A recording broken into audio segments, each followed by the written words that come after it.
Evelyn sat at her desk in her corner office, typing furiously on her laptop.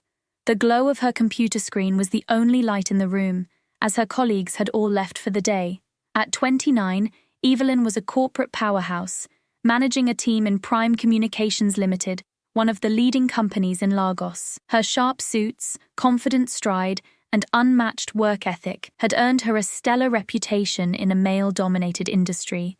Yet, despite her success, there was a void in her personal life. Evelyn had no shortage of admirers, but she was cautious about letting anyone into her life. Many of the men who approached her seemed more interested in her status and success than in her as a person. She often joked to herself, maybe I'll fall in love when someone sees the real me. As she clicked the send button on her email, Evelyn sighed with relief. Finally, she whispered, stretching her arms. She packed her belongings and made her way to the underground parking lot. Her heels clicked on the concrete floor as she approached her sleek sedan, but her heart sank when she saw a flat tire. Just great, she muttered, crouching to inspect the damage. Suddenly, she heard footsteps behind her. Turning quickly, she saw Richard, a cleaner at the company. He wore his faded blue uniform and held a mop in one hand. "Good evening, madame, you're still here?" Richard asked, surprised. Evelyn gestured to her car. "Flat tire, I was just about to call for help." Richard stepped closer to inspect the tire. "It looks like you hit something sharp. Do you have a spare?" "I do," she admitted, "but I don't know how to change it." "Don't worry, madame, I can fix it," Richard offered. Evelyn hesitated, but then nodded. "Thank you, Richard. I really appreciate it." Richard retrieved the spare tire and tools from her trunk, and within 15 minutes, the job was done. Wiping his hands with a rag, he smiled. "Your car is good to go, madame." Evelyn was both relieved and impressed. "Thank you so much. I don't know what I would have done without you." "It's nothing," Richard replied humbly, turning to leave. "Wait," Evelyn called after him. "Let me give you a ride home. It's the least I can do." Richard hesitated. "Oh no, madame, I don't want to trouble you. It's late, and you've helped me. Please, let me return the favor," Evelyn insisted. Reluctantly, Richard nodded and got into the car. He sat stiffly, his hands resting on his lap, clearly uncomfortable. "You don't have to be so formal," Evelyn said with a small laugh. "I don't bite." Richard smiled nervously. "I'm just not used to this, sitting in the same car as my boss." Evelyn chuckled. "Well, tonight you're not just an employee, you're the person who saved me from a very long night." The drive was short but pleasant. Evelyn dropped Richard off and thanked him again before heading home. She didn't know it yet, but this small act of kindness would be the beginning of something much larger. The next day at lunchtime, Evelyn noticed Richard sitting on a pavement, eating puff-puff and sipping a soft drink. A pang of guilt hit her. She thought about how Richard had helped her the night before and decided to repay the favor. Walking over, she greeted him. "Richard, are you having lunch?" Richard looked up startled. "Yes, madame." "Come join me at the cafeteria," Evelyn said. "Let me treat you to a proper meal." Richard blinked in surprise. "Madame, I don't think that's necessary." "It's just lunch, Richard," Evelyn insisted. "Please." Reluctantly, Richard followed her to the cafeteria, where she ordered a hearty meal for both of them. As they ate, Evelyn asked, "Tell me about yourself." Richard hesitated, clearly uncomfortable. "There's not much to tell." "Well, let me hear the little you have," Evelyn encouraged with a smile. Richard sighed and began. "I'm from a small village in Benue State. I studied social work at the University of Jos and graduated 3 years ago." Evelyn's eyebrows shot up in surprise. "You're a graduate?" Richard nodded. "Yes, madame. I had dreams of working in NGOs, helping communities, and maybe starting my own projects one day, but after graduation, finding a job was impossible." "What happened?" Evelyn asked. Richard explained how he had applied to countless positions but was either rejected for lack of experience or connections. "I came to Lagos thinking it would be easier, but the city was tougher than I expected. I took this cleaning job because I needed to survive." Evelyn was stunned. She found it unfair that someone as educated and well-spoken as Richard was working as a cleaner. "I'm so sorry," she said softly. "It's okay, Ma," Richard replied. "I'm just grateful to have a job." From that day, Evelyn began to check on Richard regularly. Whenever she saw him eating a modest meal, she invited him to join her and treated him to a proper lunch. Over time, their interactions became less formal. Richard grew more comfortable around her, and Evelyn found herself drawn to his humility and kindness. One evening, as Evelyn was leaving work late again, she saw Richard walking along the street. She pulled over and offered him a ride home. He hesitated, but eventually accepted. The next morning, Richard knocked on Evelyn's office door, holding a small bundle of cash wrapped in a rubber band. "Madame, I think this fell out of your bag last night," he said. Evelyn stared at the money, stunned. It was a significant amount, more than Richard's monthly salary. She hadn't even realized it was missing. "You brought it back?" she asked. "Yes, madame," Richard replied. "It's not mine." Evelyn was deeply moved. Most people would have kept the money, but Richard's honesty shone through. "Thank you, Richard. Not everyone would do what you just did." "It's nothing, madam," he said with a shy smile before leaving. Evelyn leaned back in her chair, unable to focus for the rest of the day. Richard's actions had left a deep impression on her. For the first time in years, she found herself intrigued by someone who had no wealth or status but possessed a richness of character that was unmatched. What is it about him? She wondered. She didn't know it yet, but Richard would soon change her life in ways she could never have imagined. Over the following weeks, Evelyn and Richard's bond grew stronger. Their lunches became routine, and their conversations delved deeper into their lives. Evelyn found herself confiding in Richard about her struggles as a woman in a male-dominated industry, while Richard shared stories of his upbringing and the challenges of living in Lagos. One Saturday afternoon, Evelyn decided to take their budding friendship a step further. She called Richard and invited him for coffee. "Richard, are you free this afternoon?" she asked over the phone. "Yes, I am, madame," he replied hesitantly. "Good. Meet me at Café Lux on Ajao Road at 2 p.m. My treat," Evelyn said. "Madame, Call me Evelyn," she interrupted with a smile in her voice. "And don't overthink it. Just come." At 2 p.m. sharp, Richard arrived at the cafe, dressed neatly in a plain shirt and trousers. He looked around nervously before spotting Evelyn, who waved him over. "You're punctual," she said as he sat down. "It's a habit my father taught me," he replied with a small smile. "He always said, if you're not 10 minutes early, you're late." Evelyn laughed. "I like that. Tell me more about your father." For hours, they talked about their families, dreams, and disappointments. Evelyn found herself admiring Richard's resilience and humility even more. He had faced so many challenges but remained kind and hopeful. Richard, on the other hand, was struck by how genuine and down-to-earth Evelyn was despite her success. "You're different," he said suddenly. Evelyn tilted her head curiously. "How so?" "You don't look down on people," Richard explained. "Most people in your position wouldn't even notice someone like me, let alone treat me like an equal." Evelyn smiled. "I don't see people as their positions, Richard. I see them for who they are." From that day on, their relationship grew closer. They began meeting outside of work more often, going for walks, watching movies, and even exploring Lagos together. Richard's initial awkwardness faded, replaced by a quiet confidence that Evelyn found endearing. But as their bond deepened, Richard couldn't help but feel a nagging doubt. They came from two very different worlds, and he feared that their differences would eventually pull them apart. Meanwhile, Evelyn couldn't deny the growing feelings she had for Richard. She admired his honesty, integrity, and the way he treated her, not as a boss or a status symbol, but as a person. One evening, after a casual outing, Evelyn parked her car outside Richard's modest apartment. Before he got out, she turned to him.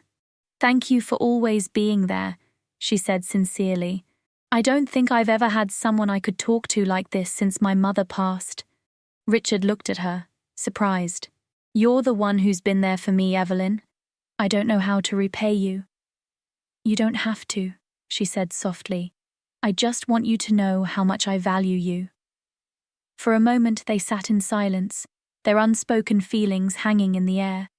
Neither of them said anything further, but in that moment, they both knew their connection had deepened into something more than friendship. As Evelyn and Richard's relationship grew, Evelyn began to see his potential. She admired his intelligence and work ethic and believed he deserved more than the life of a cleaner. One evening, as they sat on a park bench watching the sunset, Evelyn brought up the topic. "Richard, you're too talented and educated to stay in your current position," she said gently. He frowned. "It's the only job I could get, Evelyn. I've made my peace with it. But you don't have to, Evelyn insisted. You deserve better, and I want to help you. Richard hesitated. I don't want people to think I'm using you. Let them think what they want, Evelyn said firmly. I know your worth, and I want to see you succeed. True to her word, Evelyn spoke to the HR department at Prime Communications Limited. After reviewing Richard's qualifications and performance, they agreed to transfer him to a junior officer position. When Evelyn shared the news with him, he was overwhelmed. Evelyn, I don't know what to say, he stammered. This is unbelievable. Just say you'll do your best, Evelyn replied with a smile. Richard threw himself into his new role with enthusiasm. He proved to be diligent, capable, and a quick learner, earning the respect of his colleagues. His confidence grew, and so did his feelings for Evelyn. And 6 months into his new position, Richard decided it was time to take their relationship to the next level. One evening, as they walked hand in hand along a quiet street, he suddenly stopped. Evelyn, he began, his voice steady but filled with emotion. I never thought I'd find someone like you. You've changed my life in ways I can't even describe. I want to spend the rest of my life with you. Will you marry me? Evelyn's eyes filled with tears. She nodded, smiling through her emotions. Yes, Richard. 1,000 times yes. Their wedding was a beautiful and intimate affair, attended by close friends and family. For the first few months, their marriage was everything Evelyn had dreamed of. They supported each other, celebrated their victories, and built a life together filled with love and laughter. But as time went on, cracks began to form in their relationship. The insecurities Richard had buried started to resurface, threatening the happiness they had worked so hard to build. At first, the changes in Richard were subtle, a sarcastic comment here, a hint of irritation there. Evelyn brushed them off, thinking it was just the stress of adjusting to his new role. But soon, his insecurities began to manifest in more direct ways, starting with how he treated her at work. One morning during a team meeting, Evelyn was presenting a new strategy for an upcoming project. Richard, who sat at the far end of the table, suddenly interrupted. I don't see why we're spending so much time on this, he said flatly. There are better ways to approach this project. Evelyn paused, startled. It wasn't his objection that bothered her. It was the tone, sharp and dismissive, as though he was challenging her authority. The room grew tense as everyone looked to Evelyn for a response. Thank you for your input, Richard, she said calmly, maintaining her professionalism. We'll discuss alternative approaches after the meeting. After the meeting, Evelyn called Richard into her office. Richard, can we talk? She began. He entered the room reluctantly, his expression guarded. What is it? I feel like you undermined me in the meeting, Evelyn said gently. I don't mind you sharing your ideas, but the way you did it felt disrespectful. Richard scoffed. Disrespectful? I was just speaking my mind, dear wife, or is that not allowed because you're my boss? Evelyn's heart sank. This isn't about being my wife or boss, Richard. It's about respecting me in front of the team. He crossed his arms, his tone growing defensive. And that's the problem, Evelyn. Why should I answer to you at work when I'm supposed to be the man at home? It's humiliating. Evelyn tried to reason with him, but it was clear his mind was made up. The incident marked the beginning of a series of conflicts that would seep into both their work and personal lives. As time went on, Richard's resentment grew. He began questioning Evelyn's decisions in meetings, acting distant during team discussions, and avoiding her during lunch breaks. At home, his frustrations boiled over into arguments about trivial matters. One evening, as they sat in the living room, Richard voiced his biggest grievance yet. I can't keep working under you like this, he said with a frown. It's affecting our marriage. Evelyn frowned. What do you mean? It's simple, he said coldly. You need to resign. Evelyn blinked, unsure if she'd heard him correctly. Excuse me. You heard me, Richard said. I can't stand this dynamic anymore. It's not right for a husband to be subordinate to his wife. People are talking. Evelyn was stunned. Richard, that's not practical. We need my income. Your salary alone isn't enough to cover our expenses. Richard slammed his hand on the table, his voice rising. I can handle it. I'm the man of this house, and I don't need you overshadowing me. Evelyn stared at him, her heart breaking. This isn't about overshadowing you, it's about building a life together. "We're a team, Richard." But he wouldn't listen. "You'll either resign or this marriage won't work." After days of arguments and sleepless nights, Evelyn made a heartbreaking decision. She handed in her resignation. As she walked out of her office for the last time, tears welled in her eyes. She had spent years building her career, and now it was gone, all sacrificed for a man who couldn't see her worth beyond his insecurities. At home, Richard seemed pleased. "Thank you," he said. "This will make things better." But it didn't. Without her job, Evelyn felt aimless and unfulfilled. She tried to find joy in taking care of their home, but Richard's behavior only worsened. He began complaining about their finances, blaming Evelyn for their struggles, even though he had insisted she quit. When Evelyn brought up the issue, he scoffed. "Maybe you should have managed your money better," he said dismissively. "You're the one who resigned, remember?" Evelyn was devastated. She had sacrificed so much for their marriage, but Richard only seemed to grow more ungrateful and resentful. Months passed, and Evelyn's savings dwindled. She began using what little was left to cover their bills, but even that wasn't enough. One evening, she sat Richard down to discuss their finances. "My savings are almost gone," she said. "We need to figure out a solution." Richard frowned. "What have you been spending it on?" Evelyn felt her chest tighten. "The rent, groceries, and your car payments?" He scoffed. "So it's my fault now? You're the one who resigned." "You told me to resign, Richard," Evelyn shot back. "You said you could take care of everything." Richard waved her off. "Stop nagging me about this.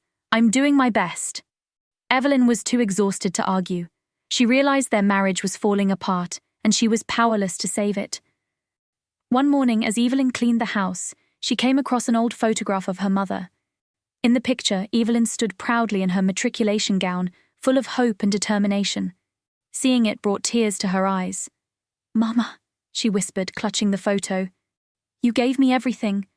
How did I let myself become like this?" Suddenly, a surge of determination filled her.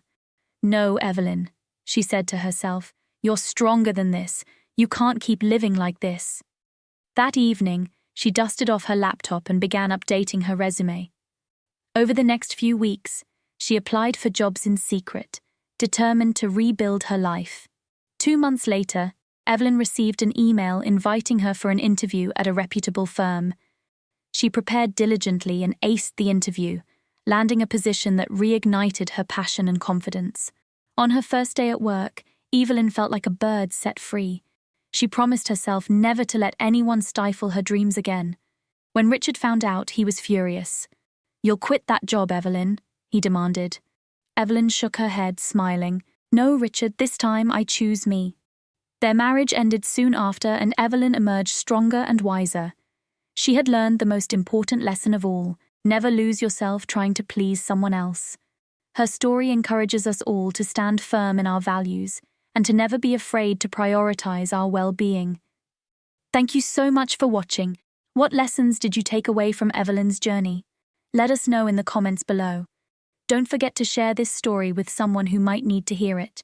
Subscribe for more inspiring tales, and see you in the next story.